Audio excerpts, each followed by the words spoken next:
Esengo, ils ont ma casse pour la Lelo, encore pour une fois, secrétaire général, il y a Mouni Mayana, maître Bakwami Samiliki. Bonjour, monsieur le secrétaire général. Bonjour, papa journaliste.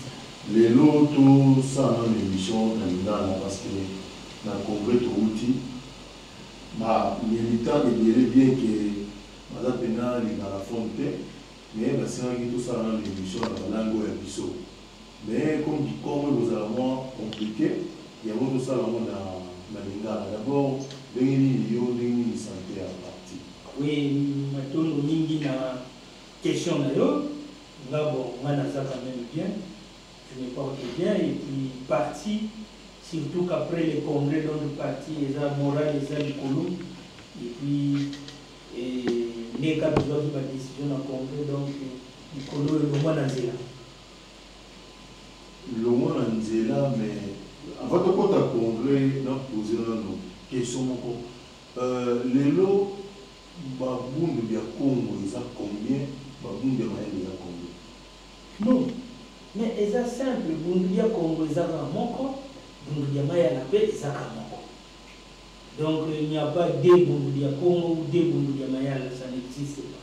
Mais tant que vous êtes là, la question n'a pas un mot, elle, Poutou, où il y a bandit pour combattre depuis loi, il y a honorable Né Mwandassemi, ça peut soutenir dans certains proches, il y a qui mettre dans le bilan, où on déposer bongo statut dans le ministère de la Justice pour nous légaliser. Partie dans Bango, plutôt branche spirituelle dans Bango. Est-ce que donc des autres côtés déjà dans Bundi, il y a Congo, Bundi, il y a et au moins personnellement, dans les Bango, il y a une mission intermédiaire dans les médias. Parce que dans mon amour, là, tout le monde a un individu. Au moment où il faut le l'idée dans la mission, il y a parti, tout l'idée dans la mission, il y a Bundi. Mais néanmoins, parce que la question que tu vas poser, nous sommes obligés à répondre. Non. Quand elle est déposée Mikanda, le ministère de la Justice, par elle Mputu, non, il n'y a pas elle Mputu ou quoi, non. Il n'y a qu'un seul Bundudia Congo. Bundudia Congo, Oyo ne Mwandassemi Atika. Et Atika Bundudia Congo na maboko ya Mutamakweno Dinamwene. Yé Mutazalaki. Deuxième vice-président en charge des questions spirituelles. Et il y a une recommandation au Asala. Alors, il y a ce qui a Koufi, toutefois organisé du Kaala, donc c'est le congrès ou l'assemblée générale de Bundudia Congo. Toutefois organisé du Kaala, c'est-à-dire assemblée générale, et ça me fout moi qui l'ongo. C'est comme fout moi qui l'ongo, et ça n'a. Et ça vous avez dit. Alors, il y a une recommandation au Yasali. Ce qu'on a dit à Monti. Parce que, ce qu'on a dit aux humains, Jean-Jacques Rousseau, alors il y a des êtres humains au Bayana Moki, au parole dans Bango, et ça, source des droits, et ça, ils ont créé donc le rôle la loi, ils ont créé le rôle la légitimité. Et ça, le rôle la mandat.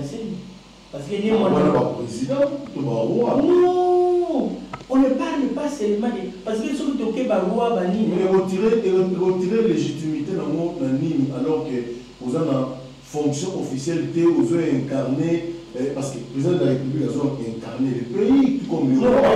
Il y a aussi une force de loi, c'est juriste, mais il y a la députée nationale, à part pour soumettre le projet ou proposition nationale, en quoi le Libanais fait qu'on force des lois? Non, qu'on ne puisse pas confondre. Dans un pays, il y a un organe où ils ont prévu pour ça la loi. Mais je vous dis, dans le cadre des réflexions, il y a un contrat social. Jean-Jacques Rousseau avait dit, il y a certains individus qui sont exceptionnels, que parole naïe, et comme il y a la source des lois, et comme il y a la source des droits, ils ont fait sa légalité, ils ont fait sa légitimité. Il y a un par rapport, il y a Né Mwandassé. C'est le cas de Né Mwandassé. Parce que Né Mwandassé, il y a un mouvement de Bisso, il y a nommé des clients. Or, ce qu'on t'a bien déplié au Congo, tu dois nommer Moutou.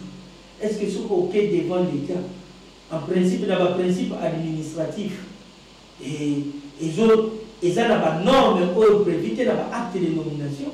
Mais quand on est dans le monde, on ne pas les mandats d'enseignement, l'autorité va considérer. Il y a certains individus au bazar par rapport au charisme, tout par rapport à l'enseignement au Bameni. Donc quand il prononce une parole ou il prend une position, ils ont fait sa légitimité dans l'égalité. Il y a un monde dans l'égalité. Oui, parce qu'il y a un monde quand on est dans l'enseignement, parce que Bundudia Congo jusqu'à preuve du contraire, ils ont un statut harmonisé par rapport à la loi de 2001. Si on est dans l'enseignement, à lobby, il y a un monde qui a créé Bundudia Congo. À lobby, il y a un monde qui a zaté Moutou. Organiser congrès ou assemblée générale, et ça, Fumaki Longo, et ça, Nani, Moutamakweno, Dinamouen. Ce qui veut dire que ceux qui, un certain. Oh, mais quand c'est tout, c'est qui peut être. Il y a une assemblée générale qui peut être.